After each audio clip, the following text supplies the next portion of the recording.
గత నెల 30, 31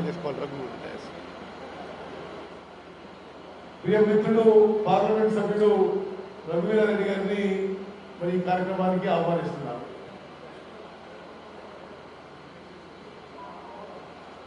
గత నెల 30, 31 మొదటి తారీఖు ఈ 3 రోజులు అకాల వర్షాలు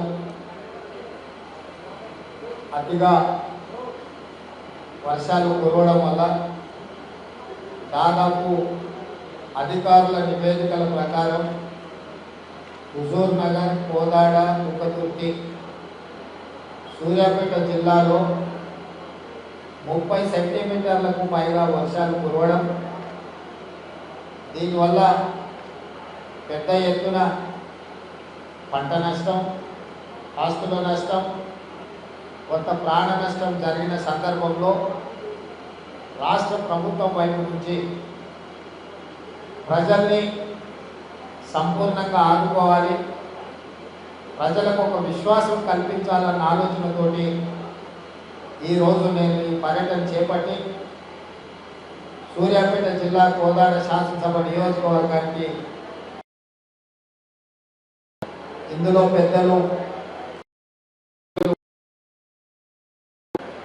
మంత్రివర్యులు కోమటిరెడ్డి వెంకటరెడ్డి గారు, పార్లమెంట్ సభ్యుడు నల్గొండ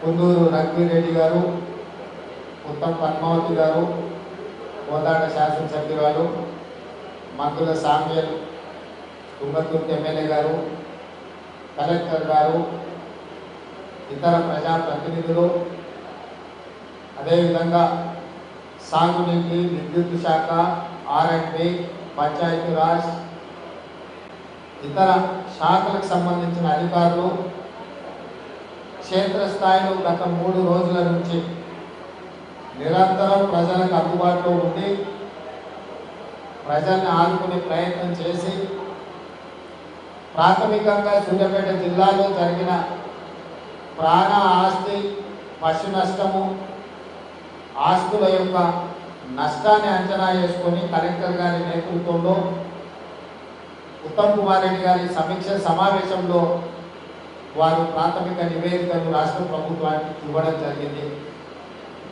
ఈ ప్రాథమిక అంచనాల ప్రకారం సూర్యాపేట జిల్లాలో 2 మనుషులు చనిపోవడము, దాదాపుగా 21 చెరువులు తెగడము, 15 గ్రామాలలో 480 మందిని ఇతర ప్రాంతాలకు తరలించడము, 20,000 ఎకరాలలో పంట నష్టం జరగడము, అదేవిధంగా పశువులు 7 చనిపోవడము, ఇతర మేకలు ఇలాంటివి కూడా చనిపోవడము, 7 పక్కా ఇళ్ళు కూలిపోవడము, 33 కచ్చా ఇళ్ళు కూలిపోవడము, అదేవిధంగా హైదరాబాద్ విజయవాడ హైవే దారి కూడా పూర్తిగా దెబ్బతినడము, ఇతర చాలా విషయాలు ఈరోజు ఈ ప్రాథమిక నివేదికలో మన ముందు పెట్టడం జరిగింది.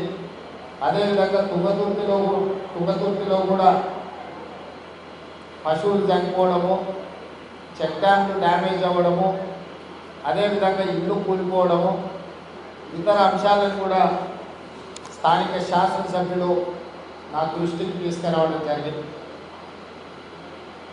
అత్యధిక వర్షపాతం వల్ల విపత్కర పరిస్థితులు ఏర్పడినప్పటి నుంచి ప్రభుత్వం నిరంతరం మంత్రులను, శాసనసభ్యులను క్షేత్రస్థాయిలో ప్రజలకు అందుబాటులో పెట్టి పర్యటిస్తూ ఒకవైపున ప్రజలకు సహాయాన్ని అధికారులందరూ కూడా సమన్వయం చేసుకొని వారు క్షేత్రస్థాయిలో ఉంటే ముఖ్యమంత్రిగా చీఫ్ సెక్రటరీని, డీజీపీని, డిజాస్టర్ మేనేజ్మెంట్ సంబంధించిన అధికారులను, ఇతర శాఖలను సమన్వయం చేస్తూ గత 2 రోజులుగా రాష్ట్ర స్థాయి సమీక్షలు చేస్తూ అన్ని రకాలుగా ప్రజల్ని ఆదుకునే ప్రయత్నం చేస్తాము. ఈ ప్రయత్నంలో ఎక్కువగా ప్రాణ నష్టం జరగకుండా, పంట నష్టం జరగకుండా, విద్యుత్ కోతలు ఎక్కడైనా విద్యుత్ సరఫరా అంతరాయం కలిగిన ఎంబడెంబడే వాటిని పునరుద్ధరిస్తూ ప్రజలకు అన్ని రకాలుగా సహాయాన్ని అందిస్తూ పునరావాస కేంద్రాలను ఏర్పాటు చేస్తూ అధికారులు రాత్రి పగళ్ళు పనిచేసి చాలా కష్టపడ్డారు. మనస్ఫూర్తిగా మా మంత్రులను, ప్రజాప్రతినిధులను, ప్రభుత్వ అధికారులను అభినందిస్తున్న ఈ విపత్కర సమయంలో వీళ్ళందరూ కూడా సమన్వయంతో ప్రజలకు అందుబాటులో ఉండి వాళ్ళని ఆదుకునే ప్రయత్నం చేసింది. అయినా అక్కడక్కడ దురదృష్టకర సంఘటనలు జరిగినాయి. ప్రాణ నష్టం, ఆస్తి నష్టం, రకరకాల నష్టాలు జరిగినాయి.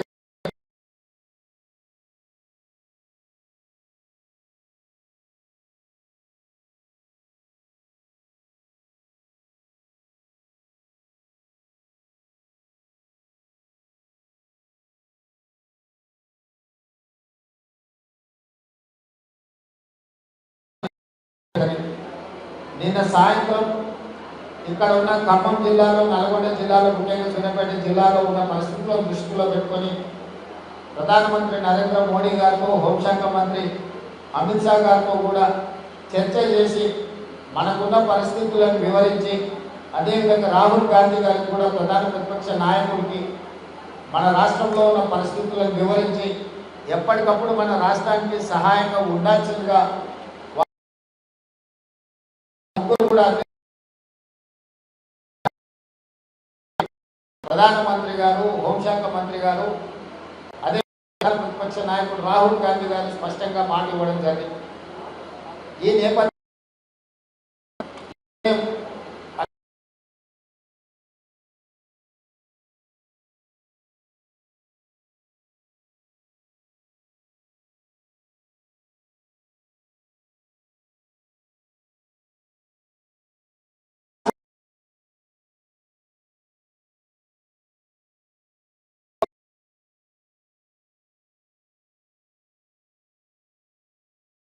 ఉపాధి హక్కు స్పష్టమైన నిర్ణయం తీసుకొని ఈరోజు ఆదేశాలు ఇవ్వడం జరిగింది.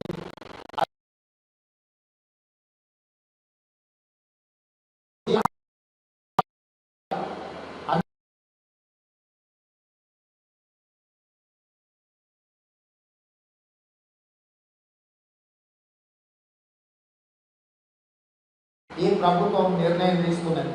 ముఖ్యంగా నల్గొండ జిల్లాలో గొర్రెలు ఇవి చాలా ఎక్కువ. యాదవ్ సోదరులు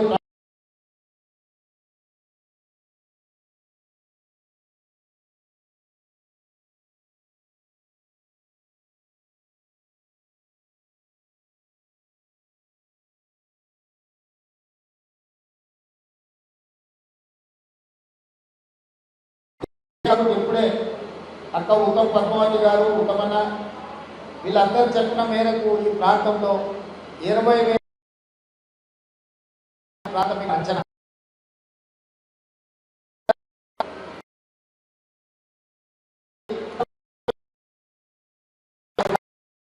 ఈరోజు ప్రభుత్వం ఒక స్పష్టం.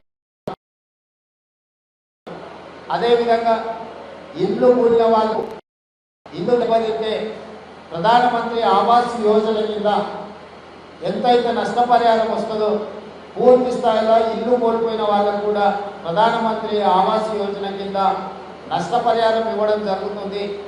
అర్హులైన వాళ్లకు ఇందిరమ్మ ఇల్లు కూడా ఇవ్వడం జరుగుతుంది. ఇల్లు కోల్పోయి నిరాశ్రయులైన అర్హులైన వాళ్లకు ఇందిరమ్మ ఇల్లు కూడా ఇప్పుడు నష్టపోయిన వాళ్లకు ఇవ్వడం జరుగుతుంది.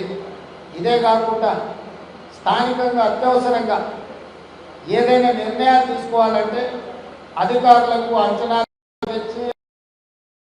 పంపించి మళ్ళీ పుణ్యకాలం కాస్త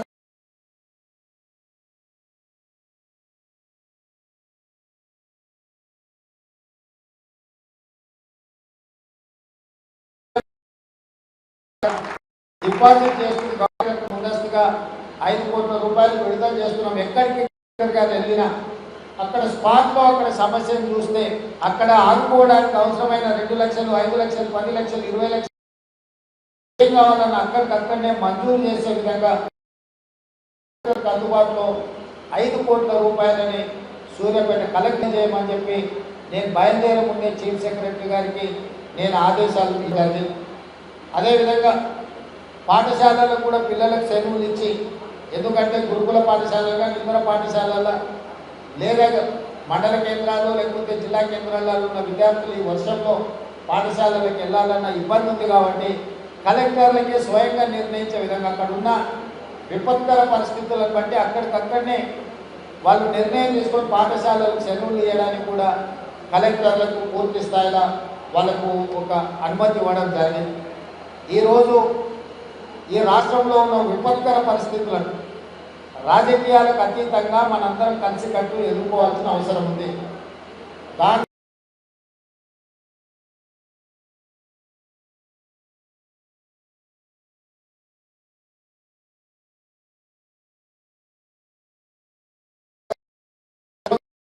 రాష్ట్రానికి ఎన్జిఓకి టోకెన్గా వాళ్ళు 5,000 రూపాయలు రాష్ట్రానికి ముఖ్యమంత్రి సహాయ నిధికి నిధులు ఇవ్వడం, ప్రజల పట్ల వాళ్ళకున్న ఒక బాధ్యత నిబద్ధత. 10 లక్షల రూపాయల 20 లక్షల అనే దానికంటే ఎవరైనా బాధ్యత కలిగిన వాళ్ళు ఇప్పుడు జరిగిన సంఘటనలలో ప్రజలకు నష్టపోయిన వాళ్ళను ఆదుకోవడానికి ముఖ్యంగా మేము మీకు అండగా నిలబడతాము, మీ కష్టాన్ని మేము గుర్తించినాము, మీ కష్టాన్ని తీర్చడానికి మేము సహాయాన్ని అందిస్తామని ఇట్లాంటి సంఘటనలు వారు ఉదారంగా వెంకయ్య నాయుడు గారు ముందుకు వచ్చి రాష్ట్ర ముఖ్యమంత్రి సహాయ నిధికి నిధులు ఇచ్చినందుకు ప్రత్యేకంగా తెలంగాణ ప్రజల తరఫున వారికి నేను కృతజ్ఞతలు తెలియజేస్తున్నా. ఈ విధంగా స్వచ్ఛంద సంస్థలు కానీ కార్పొరేట్ సంస్థలు కానీ ఎవరైనా సహాయం అందించదలుచుకున్న వాళ్ళు రాష్ట్ర ప్రభుత్వానికి ముఖ్యమంత్రి సహాయ నిధికి ఇస్తే ప్రజలకు మనం ఇంకా మేలైన సౌకర్యాలు అందించడానికి వీలవుతుంది. అదేవిధంగా ప్రతిపక్ష నాయకులు కూడా కొంతమంది చాలా విషయాలు మాట్లాడుతున్నారు. నేను ఇది సందర్భం కాదు కాబట్టి ప్రస్తావిస్తలేను. 10 సంవత్సరాలు అధికారంలో ఉన్న వాళ్ళు ఎన్నిసార్లు వర్షాలు వచ్చినాయి, వరదలు వచ్చినాయి, ప్రజలు చనిపోయినారు, హైదరాబాద్లో వర్షాలు వరదలు వచ్చినప్పుడు వాళ్ళ వ్యవహారం ఏ విధంగా ఉంది ప్రజలకు కళ్ళ కట్టినట్టుగా కనిపిస్తుంది. ఈరోజు ఒక ఆయన అమెరికాలో ఉండి ట్విట్టర్లో పెడుతున్నాడు,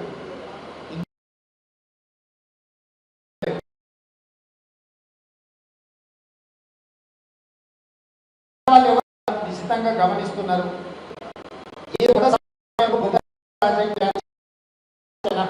మీరు బురద రాజకీయాలు చేసిన తర్వాత మా కోమటిరెడ్డి గారు లేకపోతే మా మంత్రుల సమయంలో వాస్తవాలను మాట్లాడాల్సి వస్తే అది మీకు వినడానికి కూడా మీకు బాధ కలుగుతుంది. మీరు ఇక్కడనే అబద్ధాలు చెప్తే మా వాళ్ళు నిజాలు ప్రజలకు చెప్పాల్సిన పరిస్థితి వస్తుంది. కాబట్టి దయచేసి బురద రాజకీయాలకు స్వస్తి పలకండి. ఇప్పుడు రాజకీయాలు చేసే సందర్భం కాదు.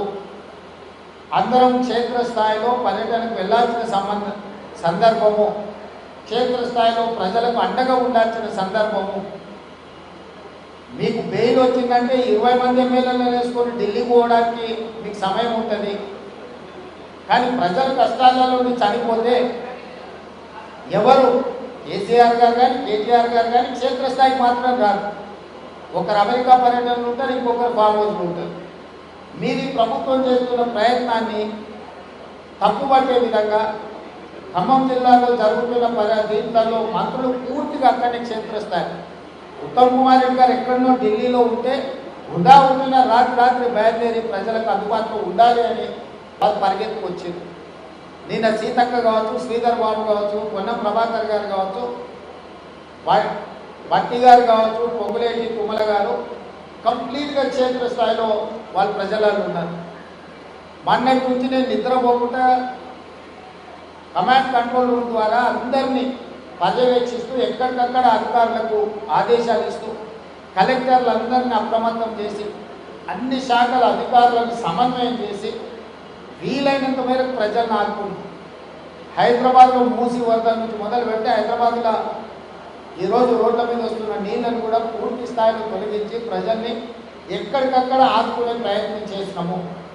కాబట్టి దయచేసి మీడియా మిత్రులకు కూడా నా సూచన ఒకటే, ఈ సమయంలో మనందరం కలిసికట్టుగా ప్రజలకు అండగా నిలబడాలి. ఈ ప్రభుత్వం నిబద్ధతతో పనిచేస్తుంది. ఎక్కడ ఏది ప్రభుత్వం అక్కడ ప్రత్యక్షం అవుతుంది.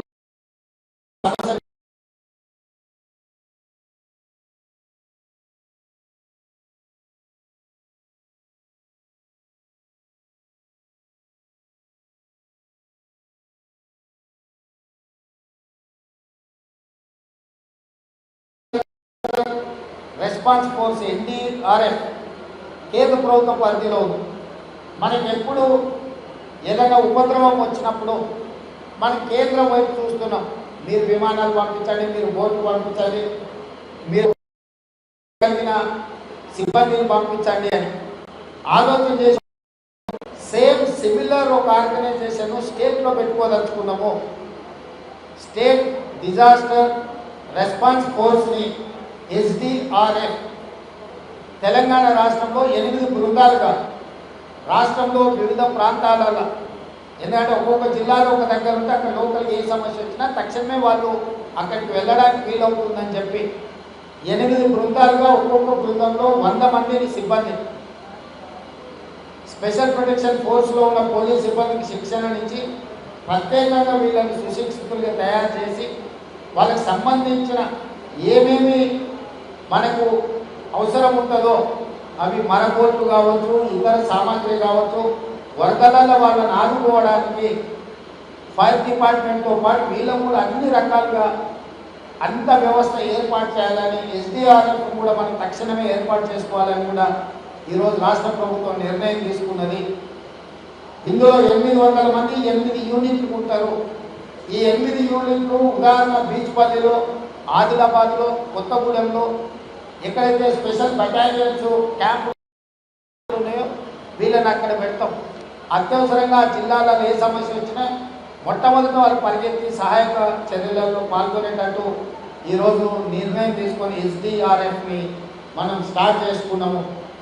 ఇదే కాకుండా ప్రధానమంత్రి గారిని కూడా రాష్ట్రంలో జరిగిన ఈ విపత్కర పరిస్థితులను పరిశీలించడానికి వారిని స్వయంగా రమ్మని చెప్పి ప్రధానమంత్రి గారిని కూడా కోరడం జరిగింది. ఇదే కాకుండా వివిధ జిల్లాల నుంచి ప్రాథమికంగా అందిన సమాచారాన్ని బట్టి ఒక 5,000 కోట్ల రూపాయల నష్టం జరిగింది అని చెప్పి అధికారులు చీఫ్ సెక్రటరీ గారు ఒక నివేదిక ఇచ్చారు. తక్షణమే ప్రాథమిక అవసరాల కోసము 5,000 కోట్ల రూపాయలను ఆ నివేదికను పంపించి వీలైనంత మేరకు ఆర్థిక సహాయాన్ని అందించమని చెప్పి కేంద్ర ప్రభుత్వాన్ని కోరడం జరిగింది. వీటికి సంబంధించిన తుది నివేదికలను నేషనల్ డిజాస్టర్ రిలీఫ్ ఫండ్ నుంచి కూడా సిబ్బంది వచ్చి ఇక్కడ అంచనాలు వేసుకున్నాక డీటెయిల్ రిపోర్ట్ ఇస్తాము. ఈ లోపల ప్రాథమిక అంచనాల ప్రకారం ఒక 5,000 కోట్ల రూపాయల నష్టం జరిగింది అని ఈరోజు మాకు అధికారులు నివేదిక ఇచ్చారు. ప్రధానమంత్రి గారికి నేను విజ్ఞప్తి చేస్తున్నా, ముఖ్యంగా ఈ రాష్ట్రం నుంచి ప్రాతినిధ్యం వహిస్తున్న కిషన్ రెడ్డి గారికి, బండి సంజయ్ గారికి కేంద్ర మంత్రులుగా తక్షణ సహాయం కింద ఒక 2,000 కోట్ల రూపాయలు తక్షణమే విడుదల చేయించండి. ఈ 2,000 కోట్ల రూపాయలు అందుబాటులోకి వస్తే ప్రజలకు అన్ని రకాలుగా ఆదుకోవడానికి ఆయా ప్రాంతాలలో కోల్పోయిన ప్రాణాలకు నష్టపరిహారంతో పాటు రోడ్లు కానీ, బ్రిడ్జులు కానీ, లేకపోతే సాగునీటి ప్రాజెక్టులు కానీ, విద్యుత్ స్తంభాలు, హైటెన్షన్ వైర్లు అంటే లైన్సే కూలిపోయిన ఖమ్మం జిల్లాలో ఇట్లాంటివి రిస్టోర్ చేసుకోవాలంటే నిధులకు వెసులుబాటు ఉండాలి. So NDA national disaster management chairperson ప్రధానమంత్రి గారే కాబట్టి ఆ ప్రత్యేక నిధుల నుంచి తెలంగాణ రాష్ట్రానికి సహాయాన్ని అందించాలని చెప్పి ప్రధానమంత్రి గారికి విజ్ఞప్తి చేస్తూ ఈ బాధ్యత తీసుకోవాల్సిందిగా కిషన్ రెడ్డి గారికి, బండి సంజయ్ గారికి నేను విజ్ఞప్తి చేస్తున్న తెలంగాణ రాష్ట్ర ముఖ్యమంత్రిగా ఇవన్నీ కార్యక్రమాలను తీసుకొని మనం ముందుకు వెళ్ళాలి. నేను ఖమ్మం పర్యటనలో భాగంగా ఈ ప్రాంతంలో కూడా ఇక్కడ ఉన్న వాళ్ళకి ఒకటే విశ్వాసం కల్పించదలుచుకున్నాను. ఈ ప్రభుత్వం మీకు అండగా ఉంటుంది. ఉత్తమ్ కుమార్ రెడ్డి గారు, స్థానిక శాసనసభ్యులు, పార్లమెంట్ సభ్యులు మీకు నిరంతరం అందుబాటులో ఉంటారు. అధికారులు నిరంతరం 24 గంటలు అందుబాటులో ఉంటారు. ఏ ప్రజలు కూడా ఆందోళన చెందాల్సిన అవసరం లేదు. పూర్తి స్థాయి నివేదిక తీసుకొని ఉత్తమ్ పద్మావతి గారు, మందుల సామిల్ గారు, అదేవిధంగా హుజూర్ నగర్ శాసనసభలో జరిగిన నష్టాల గురించి మంత్రి గారు కూడా నా దృష్టికి తీసుకొచ్చారు. తప్పకుండా పూర్తి స్థాయిలో మీ నష్టాన్ని భర్తీ చేసే విధంగా ప్రభుత్వం నిర్ణయం తీసుకుంటుంది అని చెప్పి మీకు అందరికీ తెలియజేస్తూ, మీడియా మిత్రులను కూడా ఈ కష్ట సమయంలో మీరు అండగా నిలబడండి. సమస్యల్ని పరిష్కరించడానికి మీరు తోడ్పాటును అందించండి. రాజకీయాలకు